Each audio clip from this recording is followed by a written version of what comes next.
everyone. Welcome to the Informed Dissent podcast, which brings you news from the gender culture wars, I think. I am here with gender clinic whistleblower Jamie Reed, psychological researcher Sarah Mittermeier, and Sancho the Incredicat, writer and author of the forthcoming Cis White Gay Ben Appel, disaffected transsexual Corey Cohn, and myself, incredibly grumpy disaffected liberal Lisa Sellen Davis. Ben is going to give us this week's gender headlines. Yes, thank you. Is my air conditioning unit You sound heard? good. Okay, Oh great. yeah, what about my? I have some on too. Wonderful. I Your can't hear unit yours, is but just fine, Ben. thank you. Awesome. Okay. So Jen Speck tweeted that the long suppressed Olson Kennedy puberty blocker study is finally out. It hasn't been peer reviewed yet, but it was initially published, I think on the 16th of May. After 2 years on blockers, the youth showed no significant improvement in depression, emotional health, or parent reported behavior. The Dutch study results failed to replicate. And then in October 2024, the New York Times reported, I'm sure other outlets reported as well, that Olson Kennedy had not published those results and did not want to because she feared that it would be weaponized by people who were looking to restrict trans medicine for kids. In Washington state, the federal court ruled that the Olympus Spa, the female nude spa, must allow pre-operative trans women. The plaintiffs, Olympus Spa's lawyers tried to challenge the state's enforcement because it's enforced. That's an enforcement because in Washington, in the anti-discrimination law, gender identity is actually defined under sexual orientation. So sexual orientation is defined as attraction, whatever it is, to whatever sex, or gender, and then gender identity and expression. So it's under that umbrella. So the lawyers tried to challenge it on First Amendment grounds, arguing that this violated the Olympus Spa's First Amendment to speech because they were forced to change the rules on their website. Violates their freedom of religion, etc., and their freedom of what's the other one, being able to hang out with other people. You know what I mean? Freedom of association. Yes. Association. Freedom to hang Thank out you. with other people is definitely what it says in the Constitution. Totally. Okay. That's what it should have said. And so the judge ruled we are not unmindful of your concerns, but First Amendment isn't the way to go about this. So they'll have to either challenge the statute that defines gender identity under sexual orientation, or I think the next step will more likely be challenging the law. I don't see this happening with the Washington legislature, but changing it to allow businesses to decide on their own what defines sex. So making a carve out for people in that regard. But right now, men are allowed in there. Prior to this, post-operative trans women were allowed. So it's just bizarre. I wrote this in the newsletter, but it's just underscores how kind of bizarre it is that we've all just gotten used to the idea that a woman is a man that's been castrated. It's all that's required is, cut off your penis and that's the big marker here. I mean, I'm supposing wearing dresses and maybe taking hormones and so on, but it's just interesting that it's preoperative, postoperative. The trans athlete that a lot of people were talking about, AB, did end up winning 2 girls events, the triple jump and the high jump in California this past weekend. The CIF had amended the rules ahead of time to allow one more additional girl to allow for this competition, and then if he won, for him to have to share the podium with the girls, and that is what happened. He placed second in the long jump. NBC4 is reporting, so the Loudoun County, I know we've talked about this a lot, but there's just an update on that. The Virginia's Attorney General found a, quote, disturbing misuse of authority, end quote, by the school district, Loudoun County, that investigated 3 boys regarding claims of sexual harassment of a transgender student in a boys' locker room. The trans identified female had recorded the 3 boys in the locker room talking about how they were uncomfortable having a female in the locker room, and now the boys are being investigated, even though you're not allowed to record in the locker rooms. The boys are being investigated for a Title IX violation, and then Newsom wanted an investigation. So now the AG has referred this investigation to the U.S. Department of Education and the U.S. Department of Justice for further investigation. So that's an ongoing thing. And that's it for right now. I mean, there's more, but Nothing happened this week. subscribe to our newsletter. There's a lot more there, but those are just a couple that stood out to me. Yeah, but for paid subscribers, we have a weekly newsletter. And I want to go back to the Joanna. Oh wait, she said her name on the New York Times podcast, The Protocol, which I think she said it was Johanna, but now I can't remember. Olson Kennedy paper that got published, because this will be relevant to the rest of our talk today, which will be about the podcast that dropped yesterday from the New York Times called The Protocol, which I think is a terrific name. Agree. And one of the paper that Johanna Olson Kennedy, the preprint that's out, which she had admitted to suppressing, which was funded by millions of taxpayer dollars, showed no improvement from puberty blockers, which is also what the Dutch found originally. Right. And they said, we don't expect it to improve gender dysphoria because, their bodies are sort of stuck in this Frozen in time. And so the way it's interpreted by Gender Olson Kennedy, That's how you pronounce it. In the paper is, because the kids didn't get worse, blockers make them better, which is, really interesting kind of ontological gymnastics. But what assumption has to be true in order for that to be understood as a benefit?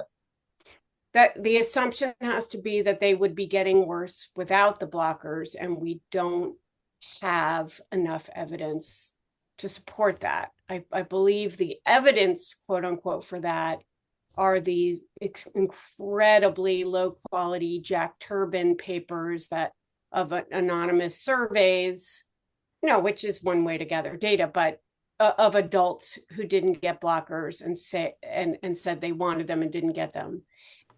And the assumption that, and we'll get into this more as we talk about the New York Times podcast, but that adult trans women who did not get blockers did worse because they couldn't pass as female. So I think so that people can keep up with us, let's move into the podcast can I just add two key things about the Joanne paper? So I don't think it's just that the blockers didn't show any real improvement.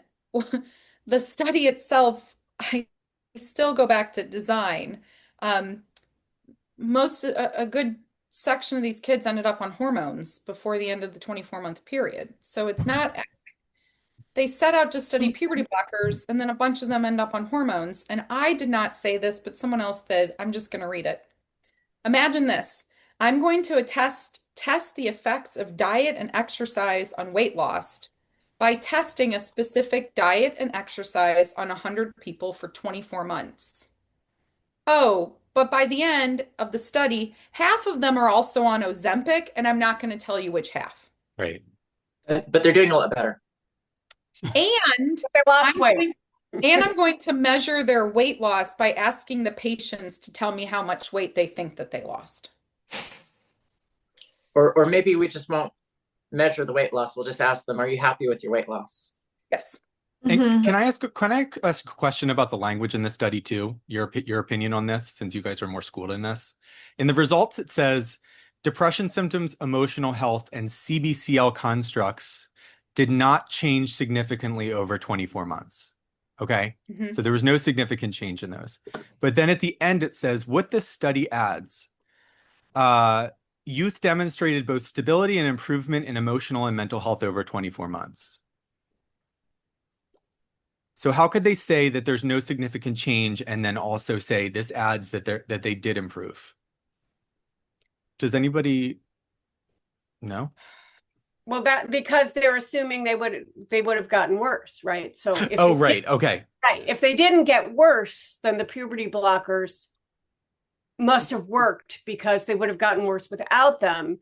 Thank you. Which is such a leap, and also is asserting causation. Right. And then you're right, because it says that in the conclusion, quote, given that the mental health of youth with gender dysphoria who are older is often poor, it is likely puberty blockers prevented the deterioration of mental health. Therefore, they demonstrated both stability and improvement.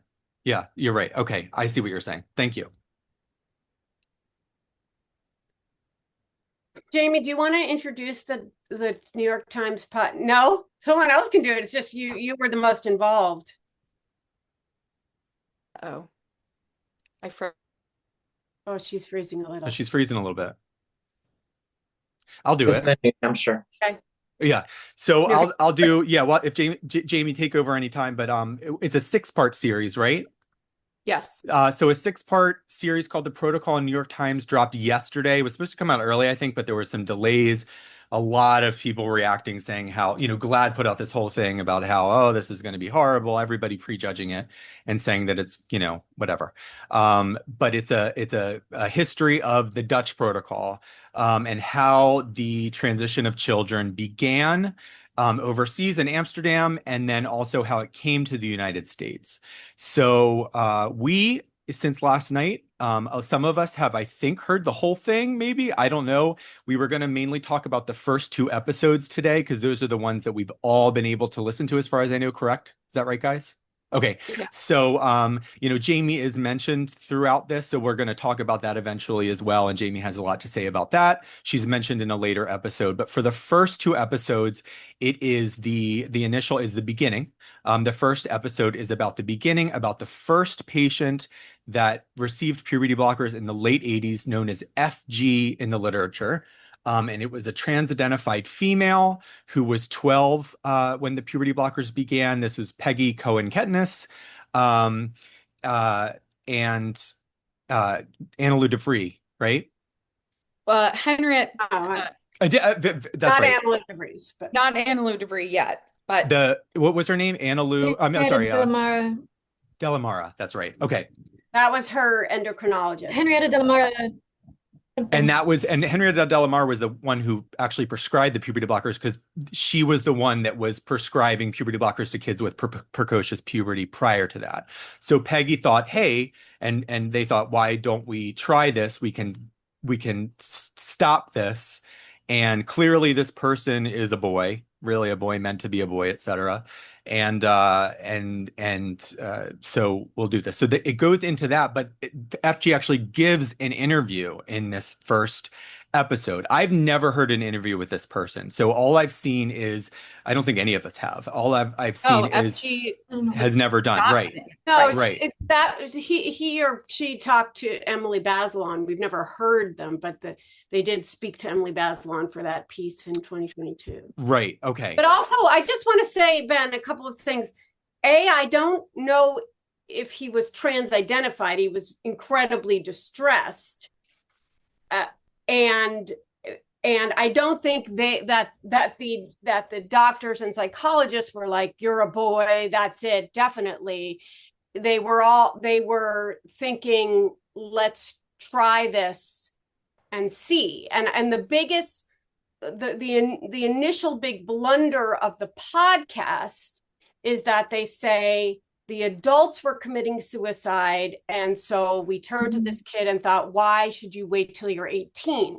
What they don't say in the podcast is that it was the adults who had transitioned who were not doing well, and many of whom were suicidal or who had completed suicide, which is a very bizarre omission, because it frames it as if the adults that didn't get these interventions were committing suicide when it was the adults who did get the interventions were committing suicide.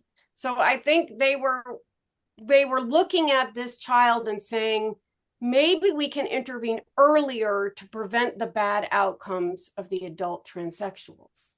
This is my understanding of the foundations of youth gender medicine, which are twisted in this very strange way. First thing in the podcast. And the other thing is that if you read the initial paper, I think the first paper is 1996, and it mentions that FG, patient zero, had threatened suicide. And that was really like, we've got to do something.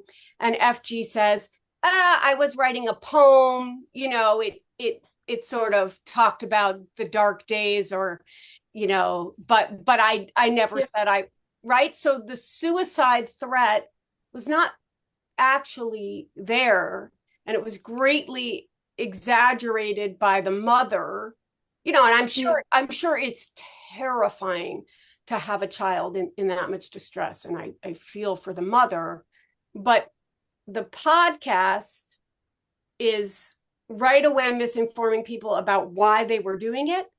And the entire field is built on a misinterpretation of FG's experience, which does not get, I would have really highlighted that. To me, that was like my brain was exploding when I heard, oh no, I wasn't actually suicidal.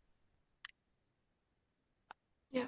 The other pieces in this first episode that I really struggled with was there was no exploration of FG's same-sex attraction, which we know was present, and there was no real exploration. And they allude to it, but that FG's parents were not in agreement, and mentioned that dad was Italian and that there was maybe some anger and yelling. It was also my understanding from the literature was that dad was intensely homophobic, and that FG was showing signs of clear homosexuality and same-sex attraction, which I think FG alluded to with the tomboy, which was the girl that she was attracted to in her early adolescence. And I also just struggle because most of the statements of FG in adolescence wanting to be, when they talked about in gym class that they sex segregated gym class.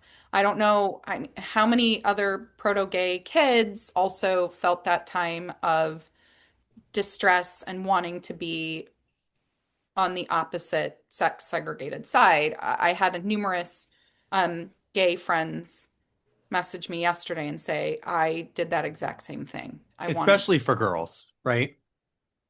Well, the girls wanting to be with the boys, but I had a gay male friend text me and say that he wanted to be sex segregated with the girls. Mm-hmm.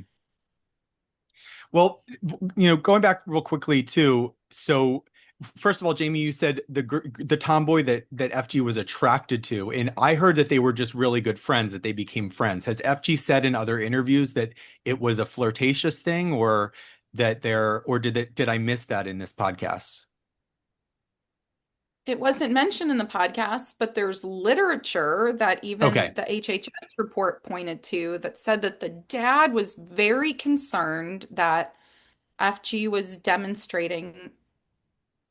Right, exactly. And Michael Biggs reported that in his long paper about the Dutch protocol and the history of that as well. Yeah, for sure. And not only the homophobic, but the dad was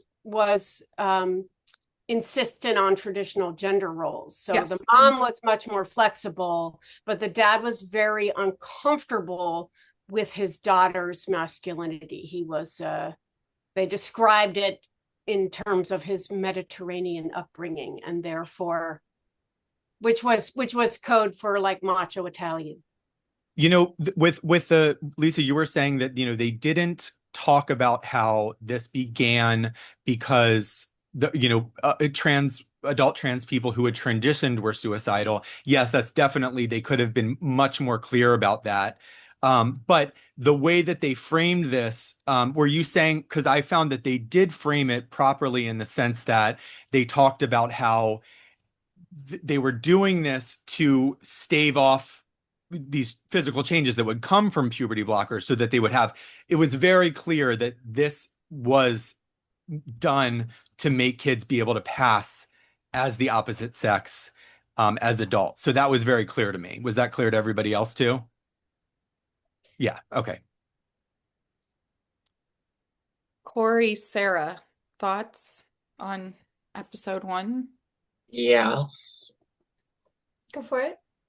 So one of the things that really struck me is that there's a very deep and abiding narrative of shame through what FG is talking about from the beginning of her narrative about not fitting in with girls or not feeling like she belongs with girls, all the way up to present time of I feel like I'm vulnerable. I feel like I'm weak. I feel like I'm lesser, and these are not spoken about in the past tense. These are all spoken about feelings in the present tense.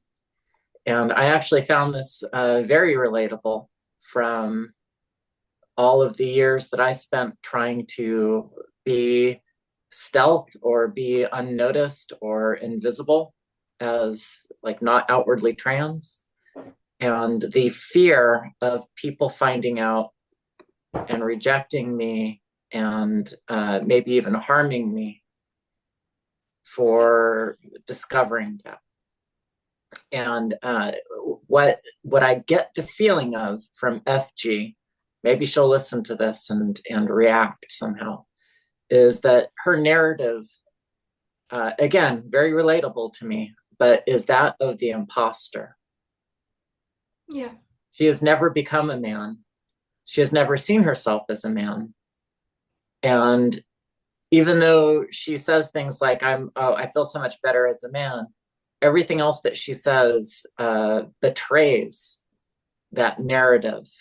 And all of this is just the reporting, right? But all of her actions betray that narrative. So it's very interesting to me that hers is a life of constantly hiding, constantly running, constantly avoiding, and that even when she has an opportunity like this to turn around and confront her past, she is so used to hiding that that's just her automatic reflex. Yeah. Yeah, I think something that struck me about the first 2 episodes, if we can open it up a little bit, they're kind of one of the things the podcast suffers from is that there's just no neutral language to talk about these issues. You have to make, like we've talked about this before, you have to make a commitment up front. Like as soon as you refer to someone, if you're not going to use, their initials, you're saying he or she. So with both FG and with Manon in the second episode, they're using he for FG and she for Manon right from the beginning. So before they show up in the gender clinic, FG is a boy, Manon is a girl. They're using sex assigned at birth. They're calling it care and treatment, things that are directly in question. They're talking about trans kids. They talk about Manon going through female puberty, and it's like, no, going through like a feminizing, hormone regimen. They talk about puberty in the first episode as this critical window of development, but what they mean is for passing. They don't mean critical window of like brain and like total human development that it is. They're talking about it on a really superficial level. They're accepting, the Dutch terms of the process that they're interfering in without being curious about, what's under the surface of, you develop secondary sex characteristics. And with FG's story, I mean, there were so many interesting, I was fascinated to actually hear from this patient 0 in real time. I was really struck by, what Corey said, where there still seems to be a lot of shame. There still seems to be like, I didn't want to explain myself to anyone. I don't want anyone to ever know. Like, And like Lisa said, the not really being a suicide threat, but it's always been emphasized that like FG was genuinely suicidal and therefore they had to, embark on this radical intervention.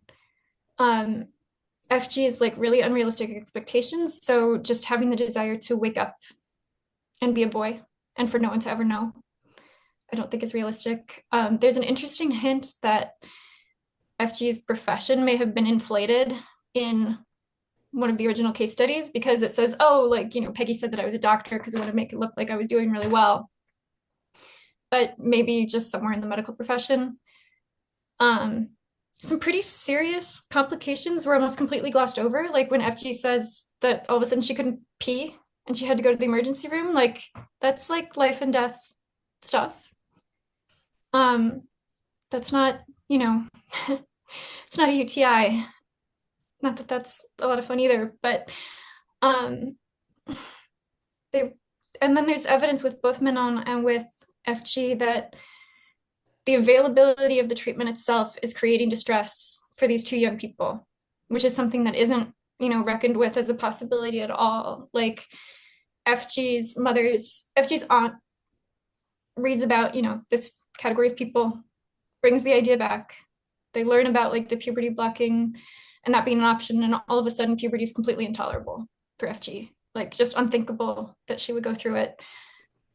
And for Manon, it's similar because when Azine asks him about fertility considerations before he embarked, on this kind of set of interventions, he's like, oh, like, I don't know, like I was 16. I don't know if I want kids. But then he says, they described that he would have to go off the puberty blockers and let, puberty progress in order to preserve his sperm. And he was just like, oh, like he said he was really grossed out and that was completely unthinkable and he would never do it. And he says something that, like, I know Valentine, another of the initial cohort, has said where he says, like, I don't have any regrets, but it was a big decision. But I don't have any regrets, but it was a big decision, where it's like, yeah, it's, I'm not sure that regret is the right way to look at that. Like, it was not an appropriate decision for young people to be making. And then, sorry, I've been talking a lot. The last thing that I wanted to say before that was just with both Manon and FG, it's taken for granted by everyone within the story that, of course, FG is really a boy, Manon is really a girl. Look how well they're doing. But therefore, the treatment is, it seems like it says so very clearly where the podcast is going, which is this is a treatment protocol that was absolutely appropriate for some kids. The Dutch knew who those kids were. Maybe we'll find out that the Americans were not so good at rolling the dice. And that there would not be any more radical accounting of what went wrong. That would be like, should we ever have done this? Like they talk about how Manon, they can't imagine that Manon would have been doing well if he had had to just go through puberty, but they have no idea. And they talk about the Dutch cohort of kids and, how well they were doing, and there's no counterfactual. Well, there's no comparison group. Right. And I was asking around for, okay, look, we have some data on how the adults who transitioned were doing, which was not so good. Yeah. Did we have data on adults who were similar when they were young and didn't transition and how they were doing? And someone sent me one tiny study. Let me see. Adolescents with gender identity disorder who were accepted or rejected for sex reassignment surgery. Although I don't know what the criteria were for acceptance or rejection. And it says it's in the Baker. It is in the Baker book. Okay, well, there's a book by a guy named Alex Baker or Backer, who is a Dutch trans man who wrote a book called The Dutch Protocol. What's the book called, Jamie?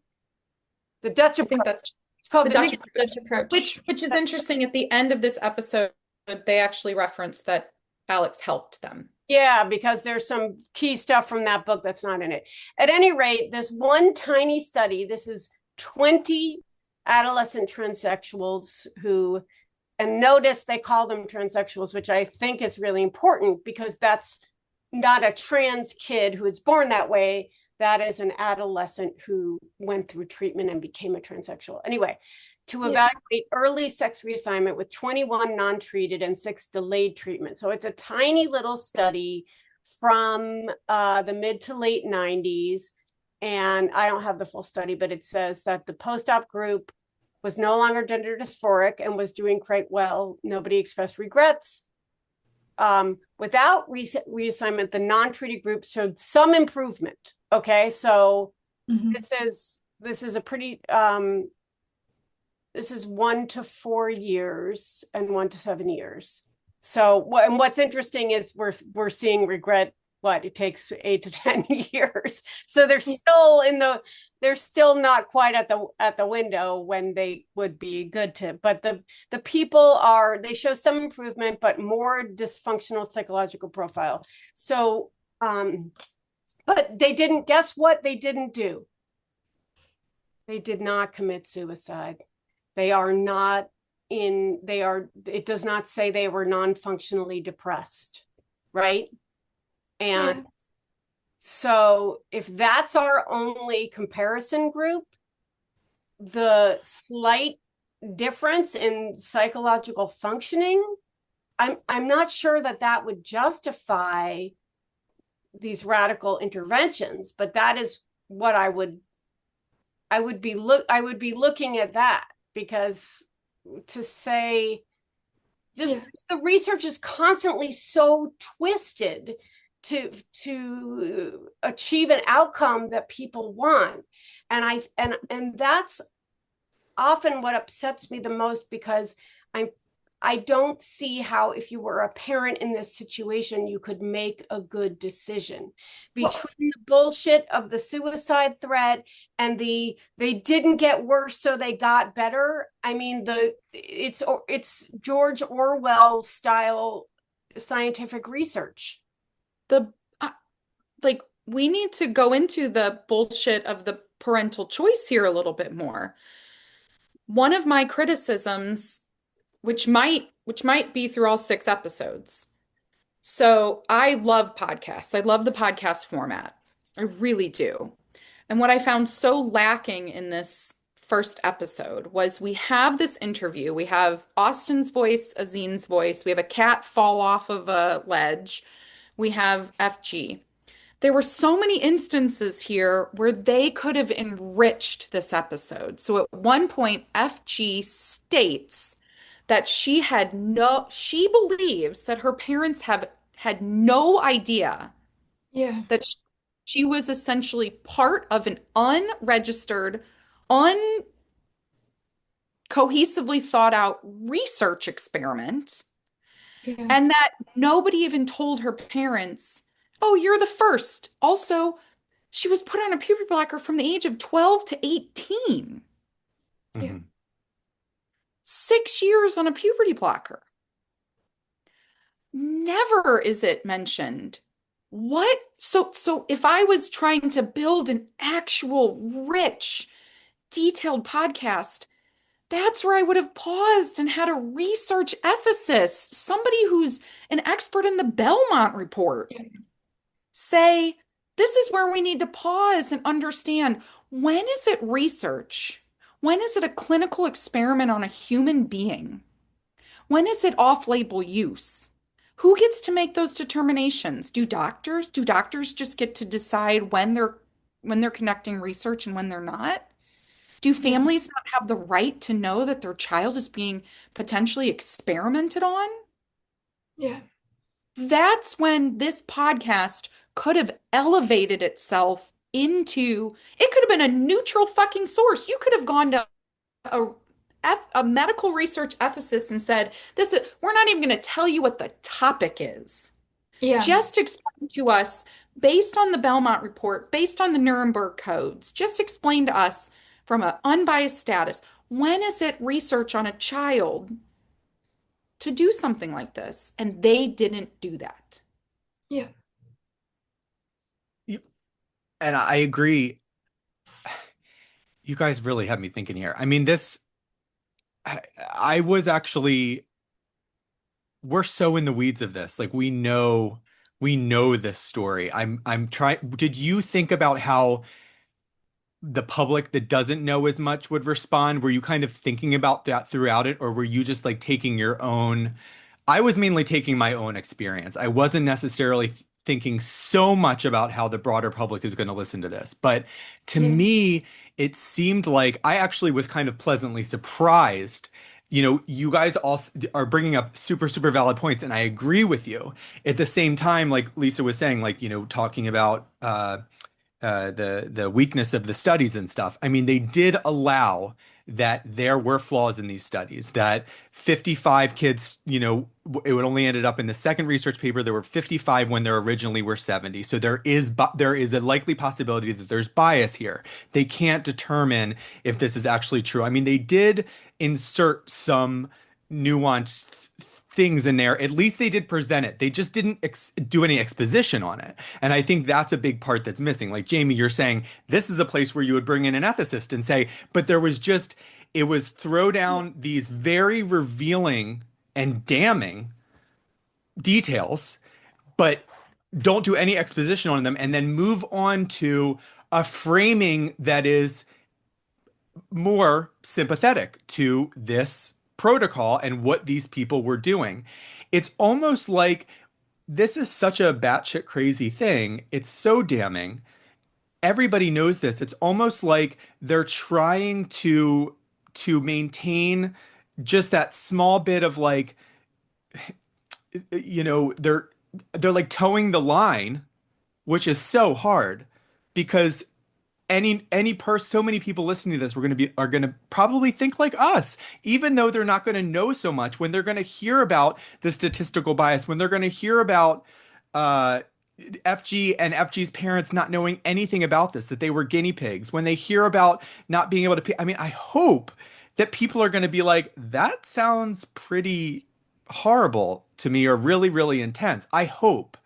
And I just feel like this was almost like those things that they don't do exposition on. It's almost like this is their apology to GLAAD and all these people who are lambasting them. Like they're trying to just toe that small line so that they don't get seen as, uh, you know, because otherwise they would just be stating the obvious, you know, Well, that, so you're assuming a really you're really you're really asking the audience though to really critically listen. yeah. And the part that Corey, what you were pointing out when you were speaking, I wrote down the words unstable sense of self, Yep. an exterior driven sense of self. It's not interior. That FG is still speaking. I, I'm going to say this and maybe it's going to sound crazy. FG is still talking like they're an adolescent. They felt frozen in time to me still, like Mm. they were still looking for their sense of self from the exterior. How they view their body comes from the outside. They feel vulnerable, they feel small, they feel judged. That did not sound like a 50-year-old human being to me. And I'm going to be 45, but I do not walk through this world worrying with any sort of that kind of, do people think I'm small? Do people think I'm big? Do people think my Yeah. hair, like I don't operate like that. That to me sounds like my teenage kid who's still looking to their peer group for give me my give me my sense of worth. Not Yeah. that I have it here. Well, also, it doesn't sound like gender dysphoria is resolved. I mean, that's what they No. said. Oh, FG's gender dysphoria has resolved, but if you, I mean, FG passes, right? But if FG is still so concerned about not having people, I mean, FG consistently says, like Corey pointed out, I would feel weak. I would feel vulnerable if people knew this about me. I would feel, Peggy noted, he said he would feel ashamed if people knew that he was a boy that used to be a girl. You know, there's still that, fuck them. I don't want to make myself vulnerable to other people and have them know this about me. So, yeah, like Corey said, it's imposter syndrome. It's really hiding out in this there's such a eugenic aspects to this. It's really kind of bit bonkers. And because it's like kind of like gene editing. I mean, the whole purpose, this shame of being seen different. I always think about that quote from Shapeshifter, who had said this, it's social dysphoria, it's not gender dysphoria. You know, there's just not Yeah. space in society, these sex segregated spaces, whether it's in gym class, in school, these people viewing them differently. I mean, it's really challenging and it's really difficult, but there's such a eugenic approach to what they were doing. Make them feel better and make them fit in to society, make them live properly.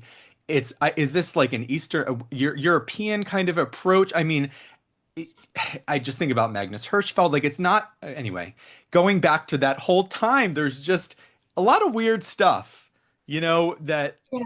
that when as science started to develop and people started to see what was possible in terms of aiding people in their discomfort, what was really ethical and what wasn't, or what was progressive and what wasn't, or what benefited them, what treated them psychologically, and what was just putting a band-aid on it physically. Um, Yeah. Fascinating stuff. Yeah. And in the second episode, they actually help the Dutch kind of gloss over some issues with that initial cohort and, basically gloss over what they were actually treating, because Zine makes it sound like, or I can't remember if this is in the interview with Annalou or if this is something Zine says as a summary, talking about screening kids who were autistic, like screening them out, and talking about screening out kids who thought that it would be easier to accept themselves as gay. And it's like, okay, but talk about how many of the kids who were in the study were same-sex attracted. Like maybe you were screening out the ones who weren't subtle enough to not say that.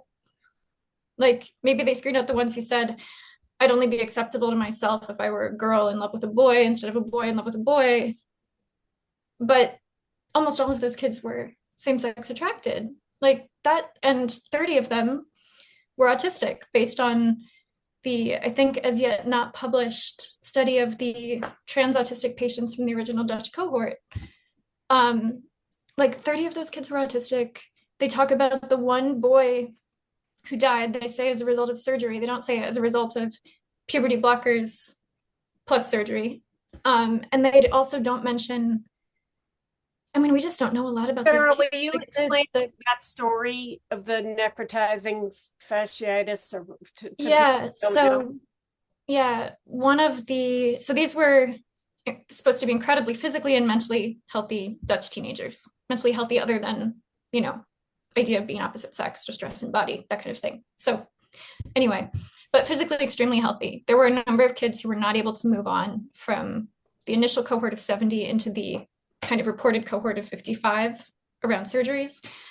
Some of them just weren't far enough along in transition. Some of them had become like morbidly obese and were not eligible for surgery for health reasons. Which, oh my God, Sarah, I just have to interrupt you for just Yeah. a second because Annalou, I probably shouldn't say this, but in the one time that I've interacted with her one-to-one, I pointed out that so many of the kids in the center that I worked in had high cholesterol, prediabetes, their weight skyrocketed, and she straight up told me that's the fault of the American diet and exercise, and that the Dutch were not fat and fun and out of shape like. And it's just like, okay, obesity is much rarer in Dutch society than it is in American society, but among these incredibly healthy, initially still quite young people, there were kids who were too obese to move on with surgeries. And then there was this one boy who had been puberty blocked, had underdeveloped like penile tissue to create a neovagina. And so they used colon tissue and he died from like an infection, like a terrible death. And it was the direct result, not just of the surgery, but of the Dutch protocol to block puberty. Because he didn't have enough genital tissue, right? Right, that they went to this even crazier operation than the normal crazy operation.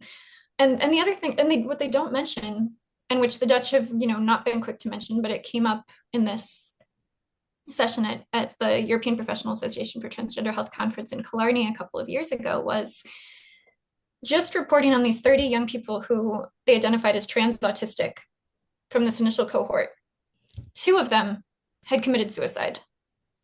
These would be young people like that. I mean, they're all about my age. They're all like, mid-30s at this time. 2 of them had committed suicide. I've never seen them, maybe I have missed it. I've never seen them to publish that at least 2, and that's just from the 30. What about the other 40 kids? I forgot about that, Sarah. I forgot we were sitting there together. We were sitting there and we were, our jaws dropped. Yeah, and it was, I mean, everyone around us had like no reaction, and we were just like, 2 of them committed suicide. 2 of the original 70, you're saying? At least 2 of the original 70, because there were 2 of this subset of 30 who were autistic, had committed suicide. And it was dropped by the Dutch presenter in a way where it was just like, no big deal. We don't have a crystal ball. Like, she didn't say no big deal, but she spent more time talking about how much she liked stuffed animals in that presentation than she spent talking about 2 of the young people dying by suicide. Life-affirming care strikes again. Life-affirming care strikes again. And the other thing is, and this is something that kind of comes up in the conversation with Manon, where, they're asking him about fertility and, does he have any regret? And he's saying, it's a big decision. And that he didn't know, he was 16, but no, he doesn't have any regrets. One of the things that they followed up with this cohort of autistic patients from the was, how do they feel about not having had kids? And there was a lot of there was some reproductive regret where it was like, I don't think that I was old enough to make that decision, which is effectively what Manon says when he says, I don't know, I'm 16, when he's looking back. And he also says, he's in his 30s and his friends are all having kids, and he's like, and it makes you think about it. And it's like, yeah. I've given the same testimony. Yeah, you have. I just think, can we just spend a minute? I almost want to check in with all of you. For one, I didn't sleep last night. I was up till 2 a.m. I feel like I was put through an emotional ringer yesterday. There are so many elements to yesterday too that just don't make a ton of sense to me. Why did this drop at 5 p.m.? I don't what's going on either way, but that we don't know. But don't know. I feel very sad right now, which is kind of interesting to me. And some of the people who are who are supporters of this kind of original model, who feel like, yes, this really should be preserved for some people, but it's gotten really out of control. And I don't take a position on that or bans or whether anybody should get it. I just don't want to. It's not my job. But I appreciate that there are nuanced views of any kind. And I think some of those people who think there's something to preserve feel happy with this. For me, I live in a world where the New York Times is the Bible. Yeah. And so for me, to have these journalists be able to have access to people that I will never be able to have access to, but to not help listeners understand the medicating of homosexuality and gender nonconformity so that people can pass and fit in and disappear and yet sort of carry this secret with them. I just want us to be able to grapple with that. And they might commit suicide, to do the statistics because of, And that the suicide is all bullshit, but that I understand that and they might not pass. The people protesting in advance are saying, how dare you, during Pride Month, right? Because it's a month-long religious holiday. And so this is blasphemy. But obviously this is being released in advance of the Supreme Court committee so that people can be outraged that it will be banned. No, Corey disagrees. Tell me you're. Wait, are you attributing? You're making a statement of mind reading I am. It's totally their. inappropriate. Okay, I'm just. I'm What being, the result of Scrimeti is going to be? I am suggesting in inappropriately certain language that, but I admit it, that this is coming out right now to prepare liberals to see the Scrimeti case as the Scrimeti ruling, which we assume. I don't think you're wrong in your assumption, though. Azine Don't was know. interviewed, but Azine was interviewed. There was a written interview that was published in the New York Times this morning. And one of the questions was about Scrimeti. And Azine straight up says, oh, yeah, the writing. She even, I hate when I'm not fully prepared and don't have it pulled up. Look for that. Yeah, go look, pull that up because I'm curious about that. But I need to go back, Lisa, for a minute, though. You said that if you had the chance to talk to all of these voices, the thing that I am grappling with when I look at the series as a whole over the six podcasts and whose voices are in there, I have way too much weight on the shoulders of my voice from 2 years ago. It is not the balance of who is covered in this. It should not. How in the hell is there an episode titled The Whistleblower? And no, none of the Tavistock whistleblowers are even mentioned? Does Kiera Bell's name come up in this once? You mean, so you're talking about whistleblowers from the JIDS clinic in England, where those people were blowing with a whistle for years, and then that there are other. There's Sarah Stockton, there's Tamra, what's her? There's Eton. I don't even care about the other sorry, I shouldn't say that. The other American ones. They didn't even frame up the Free Press story from 2 years ago and say what Jamie said matches up with what the English said. There's no contextualization. I feel like I'm one of the only voices, and I know we're going to get into it later, but where is Hannah Barnes? Where are all the whistleblowers from the UK? Where is Kiera Bell? Where are all the detransitioners? Where are all these other voices?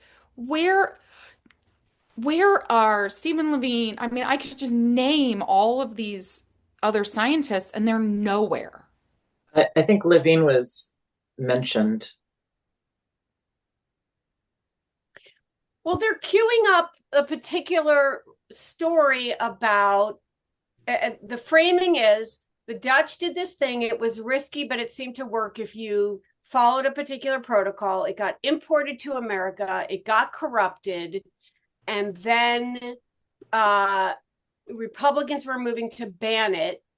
And you, Jamie, are framed as this kind of bridge because you're a liberal, lefty type, and you end up being instrumental in banning it. And that's the story they're telling. So it doesn't serve them to talk about the that in much of the Western world they're grappling with this same issue. It's just mostly like the Dutch are pure and the Americans corrupted it, and now it led to this enormous backlash, and they're willing to concede, which is important, that the Americans broke it.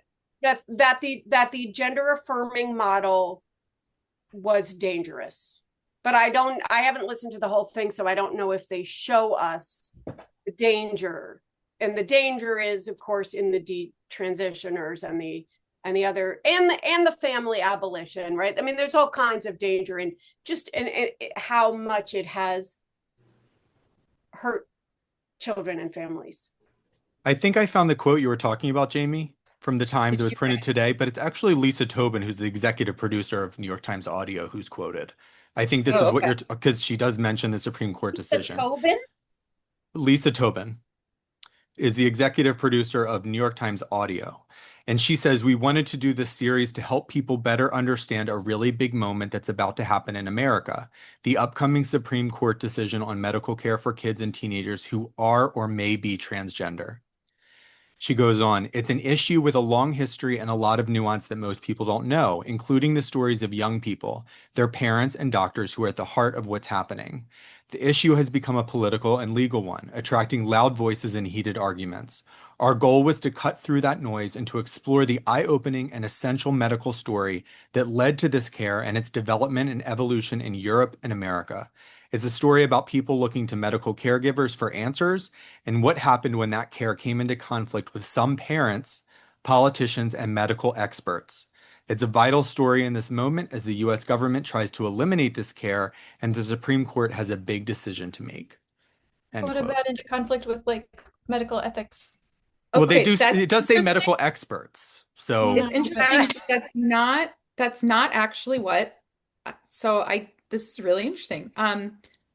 So I'm looking at newsletter The Morning, okay, Army podcast, and it's by Azine Qureshi and Jody Rudoran.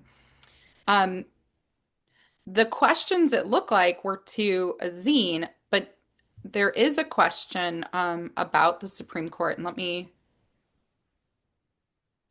the Supreme Court could rule any day now. Tell us a little bit about the case and what's at stake. The justices will decide the answer. The justices will decide whether states can ban this care for people under 18. Skermetti. Adam Liptak, who has covered the court for the Times for decades, told me that he expected the justices to. Oh, sorry, I should have done the whole thing. The first paragraph is asking, the case hinges on the question of whether trans people qualify for special status under the Equal Protection Clause of the Constitution. Adam Liptak told Azine that he expects the justices to say no, that they do not. He also said that the quote, blast radius, end quote, of this ruling could be large, perhaps affecting how sex and gender are defined and protected in the United States. Wait, So repeat that. Adam said that blast radius. Wait, are we talking about trans suicide bombers after this? No. fair question. Go ahead. Okay, I'm just. Yes. He also said that the blast radius of this ruling could be large, perhaps affecting how sex and gender are defined and protected in the United States. So it sounds like from within the New York Times, their belief is not only are the justices going to rule and say, yes, these bans will be upheld, but I think that they believe that the justices are going to rule wider and say, no, trans does not meet special protection status. So which in other does what words, both stuff. Both so stuff. in other words, like laws that include gender identity can be, if people want to challenge them, they'll likely be upheld. The challenges, and it'll be framed as transphobia, but my understanding is that they're very reluctant to ever introduce a new protected class for lots of reasons. But I guess I didn't realize that they were thinking that if gender identity / trans is not a protected class, then it's possible that every regulation and law that includes that could crumble. But I still don't know if that's true, because I don't know if that does anything to the New York State Constitution. We have to put a pin in that, which I think it would. Identity. My guess is that it would be kind of like, now it's back to the state. State legislatures are free to take gender identity out of their anti-discrimination law If they want. if they want. But they don't have to. But they don't have to, right? Just like states can ban this, but they don't have to. So it's a permanent state of abortion. Right. State. Right. I wanted to say, Jamie, you were asking, you were like, you couldn't sleep last night. Tell me more about that. Like you were saying, what else were you feeling? I mean, was there more that you wanted to say, like about the emotional response to it? Was it a lot to do with the episode that involved you specifically, or was it just your disappointment in the overall, uh, arc of it? I think the overall arc of it, I really had a really high expectation. I just feel like this could have been so rich. Hmm. Yeah. It's almost like I feel like they could have made, no, this is going to be a terrible analogy, but they could have made the whole fat yogurt where it's got that amazing, like rich cream on the top, and then has so many layers. And instead they made like shitty Yoplait. Hmm. And it's like, why did you do this? Like, Not did that they there's not anything wrong with Yoplait. Yoplait can be good. but don't Wow. they have the resources? They The had 2 years to make the yogurt. No.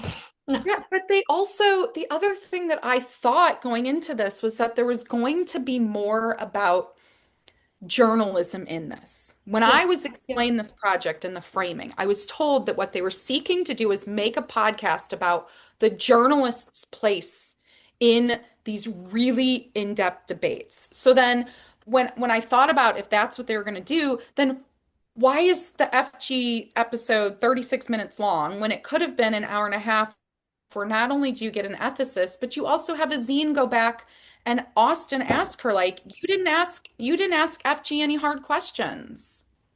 Do you feel Well, like you said yes a lot? Like, this is where, and I unfortunately have to go in a minute, but I really am so glad I stayed to commune with you all. But I will just point out that they talk about, I guess in a later episode, and this will be a bit of a preview, but they talk about when Laura Edwards Leeper and Erica Anderson published an op-ed in the Washington Post to essentially make the argument of this podcast, which is if done right and in the Dutch way, this is okay, but this crazy gender affirming model has taken over and people are getting hurt. And what they don't say, and they did know this, the producers, is that the New York Times turned down that op-ed, and that Yeah.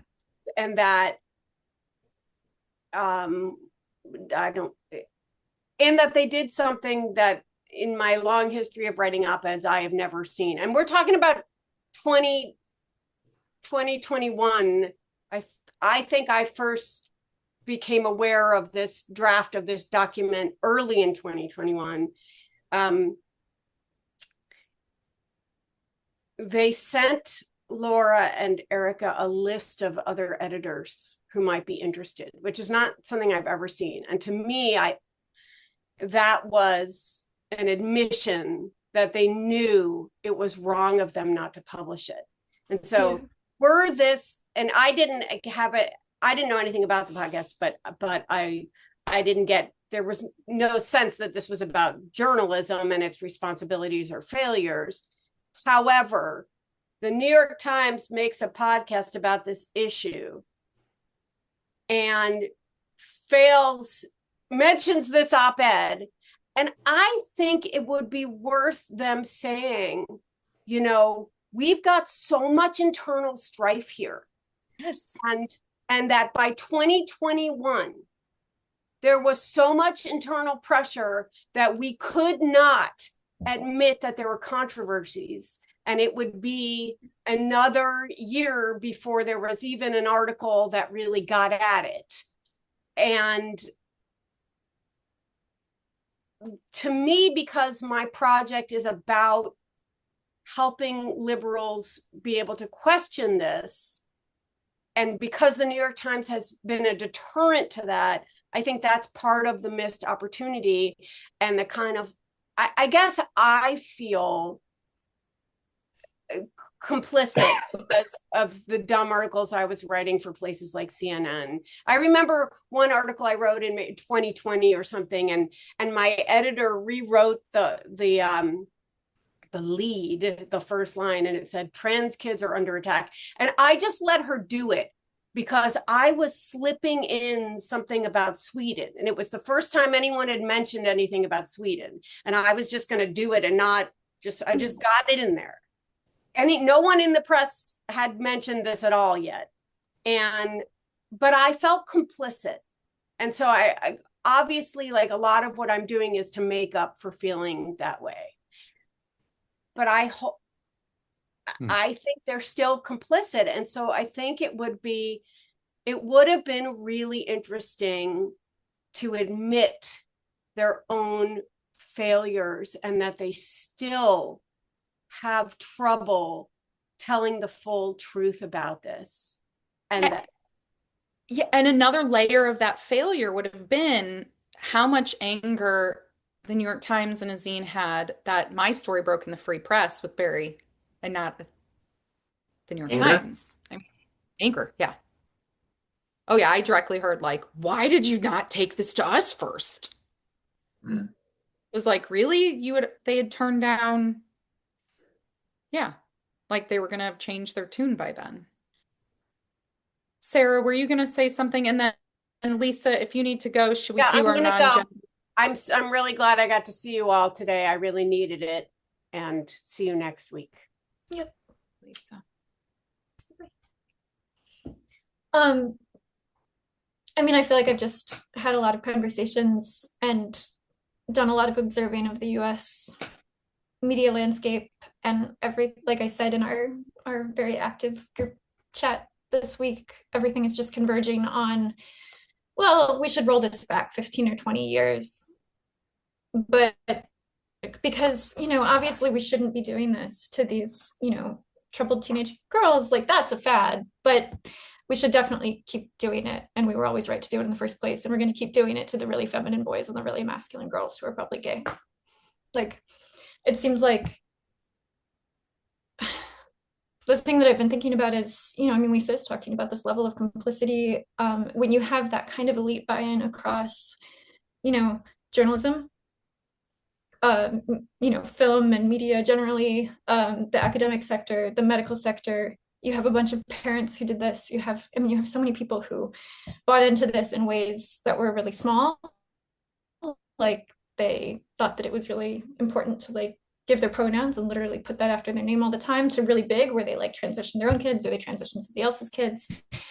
Like, there's just not going to be any reckoning. It's just going to be like, oh, we're just going to rewind and say, like, we were doing a good thing, but we overdid it. And mostly other people overdid it. Like, it's mostly going to be the people who I suspect will be framed as the good guys in this podcast will say, we knew what we were doing and our colleagues didn't. And it's not being honest about what was actually being treated, and not being honest about what the Dutch were ever treating, which was, like, there was kids who were gay. And now we're treating kids for a much wider range of reasons that are also very problematic. But, like, I was really pissed. I'm still really pissed. And Azine's questions were just so vapid. Like, yeah. Let me ask a question. Yeah. If we were normies, would we, let's make this a little bit better. If we were normies and we listened to this and we were interested in the topic and it encouraged us to learn more, maybe we stumble on the Informed Dissent podcast and get a little bit more background.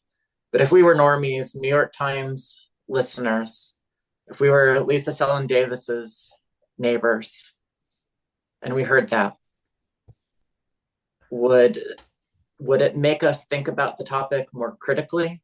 Would it make us question our assumptions about the protocol? Would it make us more interested in trying to educate ourselves and open our minds to more nuance in a discussion that we thought that we had already decided on and thought that we were on the right side of history? What I think it is going to do is it is going to acknowledge the uncomfortable feelings that a lot of Times readers have had about this area of medicine and the feeling that something is going wrong. And it is going to contain those worries by saying, there was a right group of kids to do it too. They were really weird kids, and it was a really small group, and we just need to go back to that. That's better than what it's been. I mean, at least But that, I mean, it's also harder to like that That's model. better than what it's been. It's better than what it's been, but it also makes it harder because it's, when it's everybody's kid, everybody knows a kid who's like coming out as trans. It's very easy to look around and be like, that doesn't make sense. This kid has a lot else going on. This doesn't seem ethical. If it goes back to being so obviously it's better, the fewer kids that we are sending down this very misguided pathway, but it makes it easier for it to keep persisting for these actual outlier kids. Because what we know is that the actual outlier kids that fundamentally met their bullshit made up criteria are primarily proto-gay kids. They're the naturally gender non-conforming homosexuals.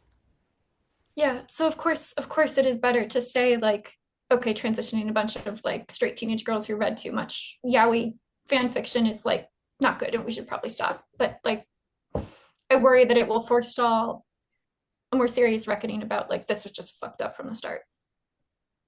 And we never should have done it. But Corey, do you think it's going to hit some of those normies? Well, of course it's going to hit the normies. The series is not for us. Even though you're one of the featured stars of one of the episodes, Jamie, and I understand why you stayed up all night because of it. But this was not produced for us.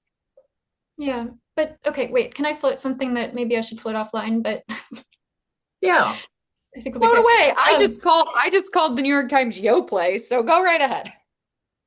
Okay. So Jamie, because you are a feature of one of these episodes, I think people are going to be looking you up a lot. And can we get another episode out really quick that's like your update on like, okay, they talked to me 2 years ago. Here's how I see it now. Here's here's what I think they've gotten wrong. That is really geared toward normies and not toward a normal audience. Because I think Corey's right that there will be people who have more questions, and you are one of the leads to like there is something deeper and more serious going on. So you're saying for us, like to do an extra episode, you're saying? Should we do an extra episode that is really for like, about Jamie's response? Who are new to it, that is built around like people who look up Jamie, and Jamie can say, here's what I wish they did. Here's what I would say now. Like at the time I thought maybe we hurt 15 kids for everyone we helped. Now I don't see it that way. Like now I think it's just. I would be more than willing to do that, Jamie, like have a conversation with you where it's just about asking you questions and being able to go do that. Call it post protocol. Yeah. The Kool-Aid protocol. I did just have little bit more of I get what you're saying, and I agree with you that it is going to be harder to peel that away. I just had a little bit more of a generous response because I was like, there are going to be so many people that are going to be here. I mean, the fact that they were able to get FG to admit these things, to talk about this. FG was not suicidal, but Peggy wrote that he was, different things, like they had no idea that he was a guinea pig, that kind of stuff. And I like how this is you were talking about like emotional responses. I'll tell you my emotional responses to this. One of them was, and this is where I was like, oh, hell no. FG talks about, maybe I have a strong opinion. It's fed by my own story. I don't want to be narrow-minded, but it seems like a lot of what's going on nowadays is a fashion statement, right? Yes. It's a trend. He says, this is quote, for proper transsexuals, this flirting with pronouns and gender identity is insulting. Because like I said, we spend all our time just trying to fit in or, be able to live the life that we feel we should have had, et cetera, et cetera. He says, I don't take a lot of these people seriously because it does seem to be a bit of a fashion statement. Azine follows that up and this is where their interview ends. Azine follows that up by saying, that's interesting to me because you were once an adolescent who adults chose to take seriously. Yep. Saying essentially or implying, well, is it fair of you to not take these kids seriously because you were also a kid that perhaps could not have been taken seriously, but adults actually did choose to. So is it your kind of should you be an adult that's now taking these kids seriously? To me, that screamed where Azine is coming from with this, which is that is like, whoa. You cannot see that there's a difference between what, you know, there is a difference between this cohort and between how much it's expanded in terms of trans identification. That's essentially denying that reality that this, 16-year-old who has never had a history of gender dysphoria, doesn't want to blend in, wants to have non-binary breasts and a mustache, but also long hair. And, it's like, this is a different cohort. It's not the same. What's interesting is that, and it really highlights, it really underscores how the original, like you've all been saying, the original protocol was about making kids disappear. It was making them blend in.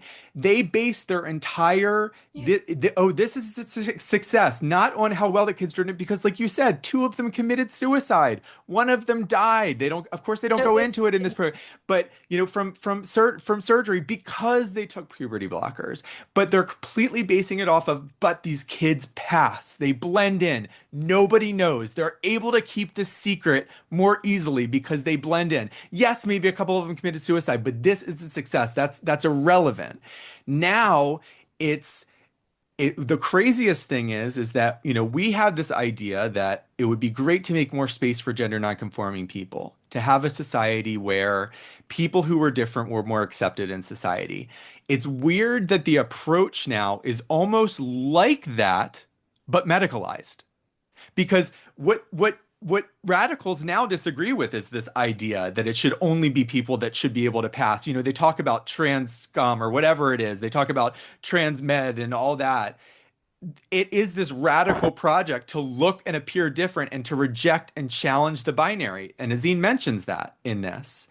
And so it's almost like, well, you're almost there, but hey, how about you don't have to sterilize people, and how about you don't have to tether them to the medical? Yeah, people can be different, but they can be just naturally inherently different. It doesn't have to be a costume that they're putting on, and a fashion statement. We don't have to make this next punk movement medicalized, a medicalized version of it.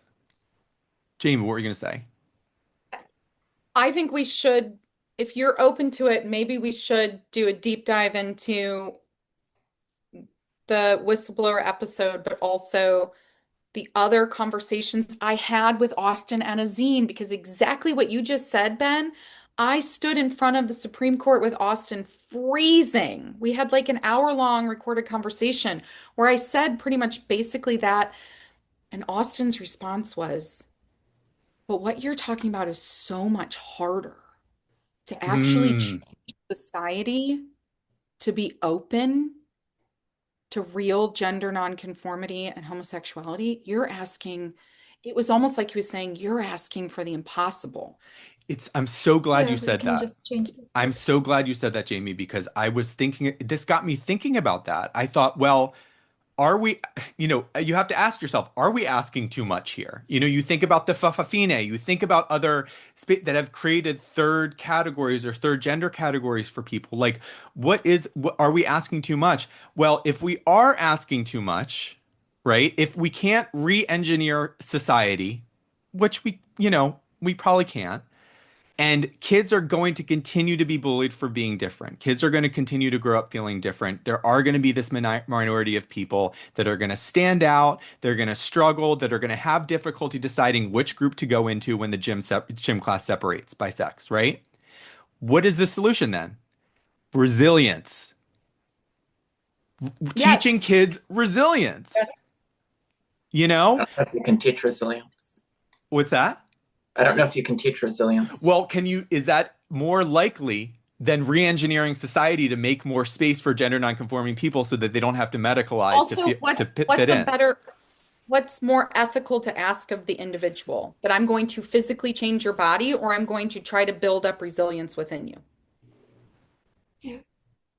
But let's do something non-gendered for a minute, and then maybe the audience can tell us in the comments if they're dying for us to try to add a separate quick episode, and we'll try to see if we can get it scheduled. Yeah, I think we should. Let me say one more gender thing though.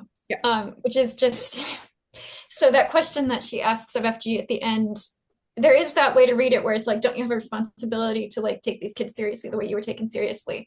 I don't think Azine meant it the way that I first heard it, which was like, should you have been listened to, or should you have gone through puberty, and what would have happened then? That's how I first heard it. That was how I first heard it too. And I was like, that's a great question. But that doesn't, probably a unorthodox reading of the text. All right, non-gender. Can I say one more thing too as Yeah. well? Because I had this in the notes. This is like I put it in all caps because throughout it, somewhere in it, I thought, you know, glad and this, you know, the preempting, oh, this is horrible. New York Times is back to their bullshit and kids are going to die. Yeah. And as I'm listening to this, and as I'm listening to FG being interviewed and Peggy and Anna Lou DeVries and all of these people and these central figures in the origin of this, I thought, imagine being glad and not wanting this information out there. Imagine not wanting people to know about the history of the medical treatment that they're putting their kids on. That's egregious to me. That is absolutely shameful. And I'm not in the business of shaming people. I think we do that enough to ourselves, but I will shame that organization. Shame on that organization for saying that this information should not be out there when this is what they're freaking treating kids on. And it's like a 20-year-old medical protocol. Yeah. That is unforgivable and shameful. Can I yes and that, Ben? Yes. So maybe you work for GLAAD today and you're watching this and you feel uncomfortable because you have to pretend that you're going along with all the GLAAD stuff, but now you're interested. What's really happening? Would you please get in touch with somebody like Jamie or Sarah or Ben and say, I have some questions and concerns. Would you please reach out? Because if you're part of GLAAD, if you're in that organization, you did it for good reasons, but the follow through is not there. Yeah. GLAAD is not part of the solution. They're part of the problem. Will you come please help us solve it? Thank you. Thank you, Corey, because you're right. Because if anybody ever contacted me from that, and I think we can all agree with this, right? I mean, or have with the same reaction. If anybody ever contacted me, I would never say, oh, shame on you. I will never talk to you. I would be like, I will absolutely 100% talk to you. Thank you for reaching out to me. You want to keep this private? Absolutely. It will be off the record. Let's chat 100 million%. Again, I'm not in the business of shaming individuals, but as an organization, I'm really disappointed in any organization that tries to suppress truth from getting out there or just different perspectives. But truth, really. I mean, this is an interesting and very relevant topic, and there's a lot to uncover. I have to go. I've got a work thing. Oh. Okay. Bye, Corey. Bye, Corey. Bye. Okay, non-gender. Okay, my non-gender is a show called Department Q. It's on Netflix. And it's a murder mystery from Britain, and it's been great. And I really needed to have something that was not gender this week that made me think about things that had nothing to do with this. Department Q. Do you have one, Sarah? Do you have one ready? As both of us look around our spaces, what can I say? No, I've been rereading Doris Lessing's The Golden Notebook, which I read many years ago. And there have been a bunch of other books that I usually read, like cycle through like 2 or 3 different books every night as I get like more tired and my brain works less well. And I've just been reading The Golden Notebook for like a week and a half. It's so good. And it's always interesting to reread something and to relate to totally different pieces of it. So the first time I read it, I was like, if you've read it, a lot of it is about like, free women and relationships with men and things like that. And the first time I read it, I was like, okay, that really resonates. And now I'm like really resonating with her kind of disenchanted communist stuff and like all of the obligations of the thing that I read right before I fell asleep last night was there's this like comrade who goes to the USSR in the 1950s and comes back with a report about kind of the persecution of the Jews under Stalin in the lead up to, like, during the era of the purges and things like that. And the colleague has to kind of fight the party to be able to go at all. They don't want him to share anything that he finds because it's quite horrifying. And when he comes back, he gives a meeting for, a group of about 40 people in which he kind of confirms the rumors that have been out there about what has gone wrong and how people were persecuted. And then once the non-communists leave, he gives a totally different account that is much, much, much more serious and like much more grave, like the resurrection of medieval instruments of torture and just a horrific report. And that dealing with like the truth for the outside world and the truth for the believers who can be trusted to take it rightly, and the desire for neither of those truths to really be shared has been very relatable. Very But cool. it's not gender related. No. I was going to say the book I'm reading, but it's kind of depressing. I don't know if I want to end on that note. It's not gender related, but it's a very compelling memoir. I'll say it really quickly, but then I'll end with something happier. Okay. It's Sue Klebold's memoir. And Sue Klebold was the mother of Dylan Klebold, who was one of the Columbine shooters. So she wrote a memoir. I think it was published in 2016, I believe. It's very fascinating because it's about the aftermath and how she responded emotionally and her family and everything. And it's very, very good. Happier note or weirder note, I went to breakfast with someone that was visiting this morning. And I came back and I was about to walk into my door and I stopped because I was listening to this podcast and I wanted to take a note.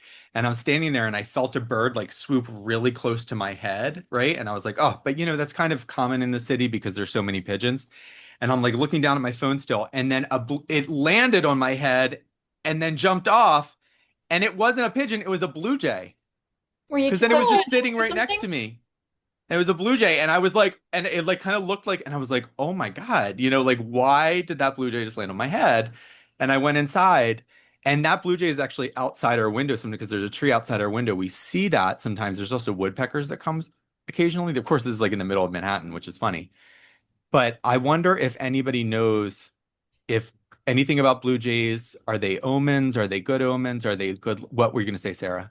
Can you tell me? Well, I was going to say, so I do know somebody who knows who will hopefully get back to me, but could there be a nest and you were too close, or That's are what my you husband said. Cinderella? Or what? Are you Cinderella? I'm Lovebirds. it's the latter. No, or is it Cinderella or Snow White? Isn't Snow White? Didn't she? I think they both have They little both, birds yeah, helping pretty them. much, right? But my husband said the same thing. He's like, maybe there was a nest that you were getting too close, and that perhaps, and I apologize to Or that maybe blue your bird. hair looked really like Oh, nest-like. I know your hair looks. Well, I know that was also a thing I thought were they trying to get some of my hair to make the nest or to make a nest in my hair? That was my first thought. That's funny you say that. Yeah, and you're not wearing your hat today, so Your hair yeah. looks good. Actually, I saw a comment and someone was like, I love Ben when Ben doesn't wear a hat. It's a much better. And I was like, really, I'll just not do that anymore because it was just sheer laziness. I didn't, I was morning hair and I was just all crazy. So I was Yeah. like, I'll just throw a cap on. So actually, Yeah, so Corey, you have stopped wearing hats, and Corey has started wearing all manner of crazy hats since some yes. comments. Yes. All right. Yeah. Well, that was All good. right. Yeah. So, Run. okay. Stay on really quickly after we Okay. record. Love you guys, Okay. everybody. Thank you. See you next week.